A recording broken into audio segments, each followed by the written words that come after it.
What is up, everybody? What is up, everybody? My name is JeffLightsyJr here with the Black Boss channel and Victory Formation. Thank you guys for tuning in. Be sure to hit the thumbs up button, like, share, subscribe, and notification bell because we upload every single day. Now, Jason Whitlock put out an interesting article about comparing Art Briles and what he did at Baylor to someone that is widely loved and revered by the sporting world, and that is Kobe Bryant. We're going to be talking about that right after the bumper.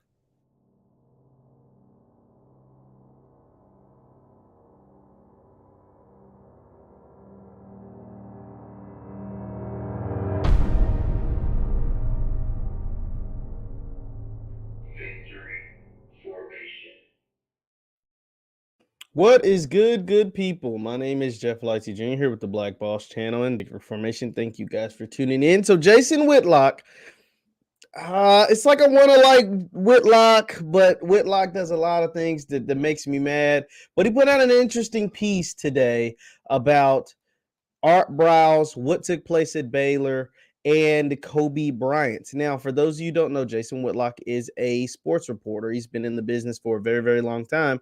And his comments on Kobe Bryant, you got to take with a grain of salt because Jason Whitlock is someone who has criticized Kobe Bryant for years. It probably was what made him famous, is his criticisms of Kobe Bryant, almost like Skip Bayless and LeBron James. But when Kobe died, he kind of changed courses, and we're going to talk about that too. But today he put out a piece about Art Briles, who recently resigned from the offensive coordinator position from Grambling, and talked about how folks like Doug Williams, who downed the hiring of Art Briles at Grambling, should reassess when they talk about Art Briles and make sure they talk about Briles the way that they talk about Kobe Bryant. So let me go ahead and share my screen and let's take a look at this. So it says, Whitlock, why Doug Williams and social media mob should think of Kobe Bryant when assessing Art Briles. Now, I posed this question in some of my headlines. It was like, is he right? I can tell you right here from this headline that this is going to be controversial. This is going to make a lot of people mad. This is going to be a different take on a lot of things that both deal with Kobe Bryant and Art Briles. Let's just see what Whitlock has to say, and then I'll reserve my judgment for the end. It says Art Briles is worthy of redemption. The sport world afforded Kobe Bryant. Not sure I agree with that, but let's continue on. You could make an argument that former Baylor head coach is more worthy of grace and mercy than the former NBA legend, but it appears the 66-year-old offensive guru won't get a shot at redemption. Yesterday, just 4 days after taking the offensive coordinator job at Grambling State University, and only hours after the school's head coach Hugh Jackson released a strong statement in support, Briles resigned his position. He said he doesn't want to be a distraction. The school's biggest star, former NFL quarterback Doug Williams, said he did not support the Briles hire. Corporate media and blue-check social media influencers also did not support Briles' hire. A USA Today columnist, Dan Wolken, labeled Briles, quote, forever radioactive. It seems odd. Briles' alleged crimes is not nearly as reprehensible as the alleged misdeeds of countless football players who get second and third chances from Cincinnati Bengals. And this is when he takes shots at people. Cincinnati Bengals running back Joe Mixon, domestic violence, to former NFL quarterback Michael Vick, dogfighting. First of all, say what you want, dogfighting and sexual assault of women. It's not the same, but let's keep going. And all the way down to former Cowboys defensive end Greg Hardy, domestic violence. I passionately defend their rights to resume work and redeem themselves. That's America, the land of opportunity. So here's where I disagree with Whitlock already. One, nobody is stopping Art Briles from working. Art Briles has had head coaching jobs or had jobs at the high school level, has had jobs coaching football overseas. They're just saying he's not suited to coach young men at the college level, which is okay. When we dive into some of the things that Art Briles was accused of kind of covering up or not reporting in a timely manner, you will see why he probably isn't suited to ever be a leader on a college campus anymore. If we haven't talked about it ad nauseum already, we'll get into it a little more, and we'll hear some reporting from Joy Taylor of Fox Sports, Whitlock's former employer. It says our sports culture allowed Kobe Bryant to ascend to deity. Both Briles and Bryant were entangled in high-profile sexual assault scandals. In July 2003, a teenage hotel clerk accused Bryant of rape. She later refused to testify in a criminal case. Bryant reached a financial settlement with his accuser in a civil case. He publicly apologized for the incident while maintaining his innocence. Bing, bing, bing, bing, bing, bing, bing, bing, bing. This is where the disconnect for me and Whitlock take place. Kobe always professed his innocence. Let me say this again. Kobe always professed he was innocent. Did he reach a financial agreement outside of court? Absolutely. Was his criminal case thrown out by the judge? Absolutely. But one thing he always did was profess his innocence. In Art Briles' case, we understand, we know, if you don't know anything else by now, we know that these women, some of them were R-word, and a lot others were sexually assaulted. And that was a fact. It was also a fact that Art Briles knew of these incidents and failed to report them and admitted to failing to report them while also saying, I'm sorry, I apologize. These are facts. These are what we call facts. Let me go because I got to get into it because this is where we get into, let me see. Right here. This is a timeline of Art Briles' time at Baylor. If you don't know why Art Briles was canned at Baylor, this is the timeline put out by ESPN. It says on April 14th of 2016, ESPN reports that Baylor did not investigate sexual assault allegations made by against Armstead and Chapman, who were football players, for more than 2 years. While the school didn't begin looking into the allegations until September of 2015, a Waco police report indicates that it informed Baylor officials of the incidents that occurred back in April 2013. Now, granted, that is also on the school officials, but it's also on Art Briles. It's also, hold on. I have to also show you this because this is where the Kobe Bryant incident and the Art Briles incidents differ drastically. They differ drastically. Also, let me show you this.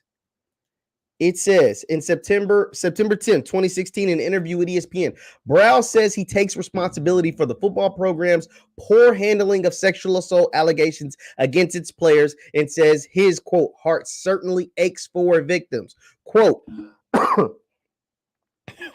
there was some bad things that happened under my watch, Briles said. And for that, I'm sorry. I was wrong. See, you see the difference in language between Kobe and Art Briles? Kobe said, I'm sorry that this took place.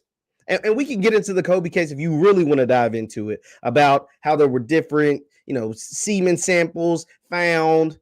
And that essentially is what led to the lady not testifying in the criminal case, because she showed up to the police report to the rape kit with different semen things, found in her underwear and on her pants and all that kind of stuff. We don't have to get into that. But Briles sitting here admitting, I was wrong. I'm sorry. I'm going to learn. I'm going to get better. Briles said he understood why victims of players on his team would be upset with him. Quote, I tell them I'm extremely sorry. It just appalls me that somebody could victimize another human being. And it also appalls me, Briles, that you didn't report these things when you knew of it. There's no place in society for it. And I've never condoned and it will never put up with it. These players are a part of our program and representatives of our program. And they, when they do wrong, it reflects on me and the university. So I do feel responsible. Like, you have to take all of this stuff into account. And I want to play you guys a clip that aired today on First Things First from Joy Taylor that dives a little bit more into Art Briles, his time at Baylor, some of the stuff that took place. I'm not going to play the whole thing, but it kind of gives you more into more into what took place. And then I'm going to talk about Jason Whitlock's history with Kobe, then why you have to take it with a grain of salt. Actually, let me go ahead and play that Whitlock Kobe clip. So you got to think, it's always good to listen to a message, but you have to always consider who the messenger is. So Jason Whitlock, in reference to Kobe Bryant, that is a message that's always going to be misconstrued. That is a message that's always going to, it's always going to be a little shaky. So here's Jason Whitlock. Here is a report that the Young Turks did on Jason Whitlock in his relationship with Kobe Bryant. Let's take a listen.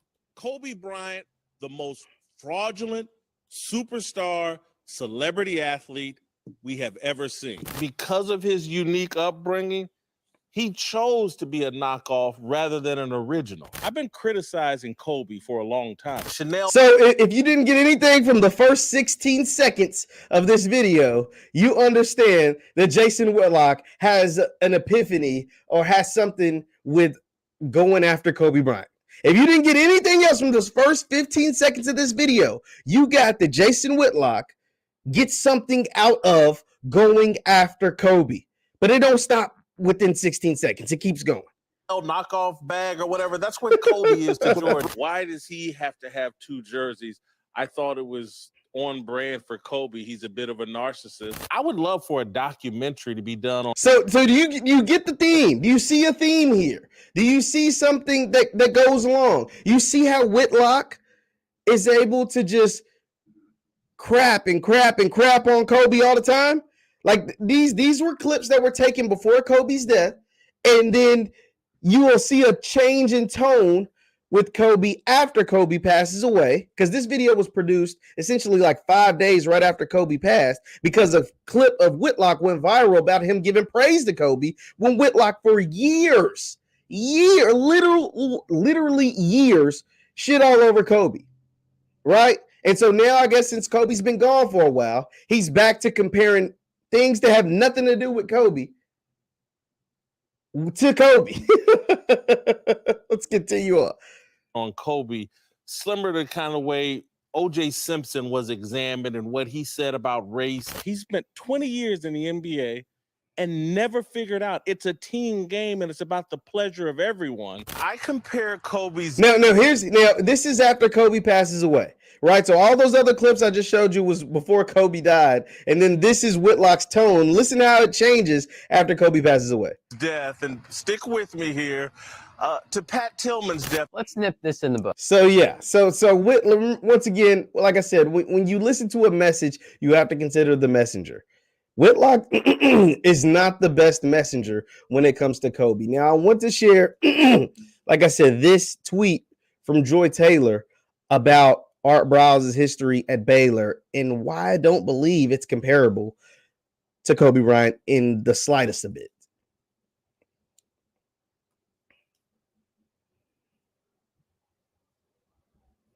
Not at all.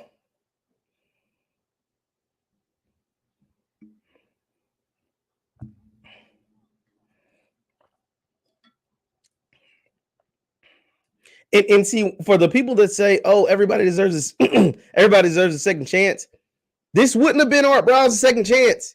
It'd have been a third or a fourth chance. He got hired overseas to coach football. He got hired at this high school in Texas to coach football. He even got hired in the CFL. But then they kind of pulled what just happened at Grambling and said, "Oh, the hell no with that. You're going to have to go on somewhere," because of this history that we're about to listen to.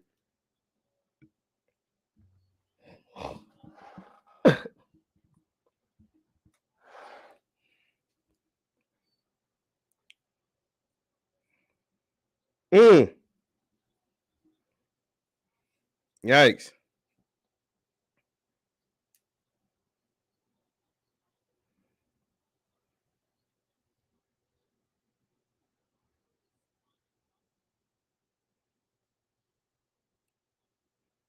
And that's the thing. Yes, she is absolutely right. She's like he can do anything else in the world. You're just not gonna coach college football. You just shouldn't be allowed to coach college football. You should just not be allowed to coach college football because of these things that you have done while you were at Baylor.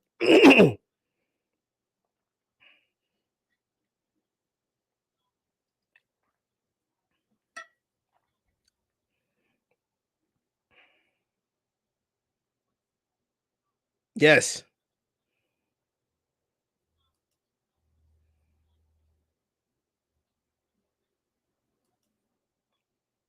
Oh, you guys saying you can't hear her. Oh, I feel so bad because you can't hear her. But regardless, Joy goes on to report that there were 31 players accused of some form of rape or sexual assault to 50 some odd women.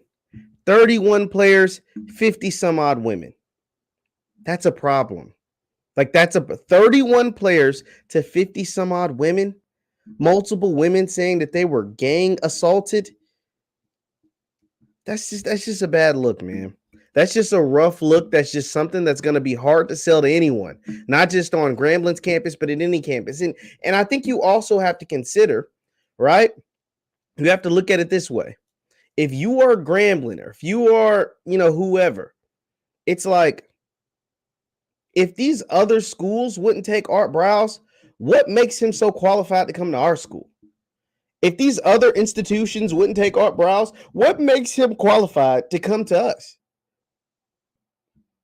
It's just something to think about. It's just definitely something to think about. Like I said, when it comes to Jason Whitlock, you have to take what he says with a grain of salt when it comes to Kobe Bryant. I get it. Some people were saying, yo, Doug Williams ain't one to talk because Doug Williams works for Dan Snyder. And that you're never going to get an argument out of me for that. Because Doug Williams does work for Dan Snyder and the Commanders, and we know what took place up there in Washington. We know the history of what happened with Washington, with the football team, and all of that crazy stuff. But it will always be a hard sell for anyone to hire Art Briles to coach on their coaching staff, especially an institution like Grambling, especially an HBCU institution. Because can we imagine?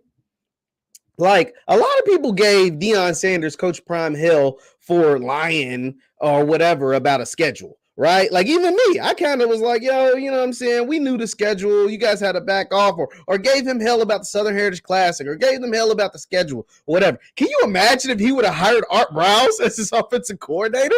Like, can we imagine what that would have been like? As much flack he got for a schedule, like for a schedule or a non-schedule release or whatever. It's just also something to think about. Leave your thoughts in the comments down below. Once again, my name is JeffLightsyJr with the Black Boss channel and Victory Formation. Thank you guys for tuning in, and I will see you next time.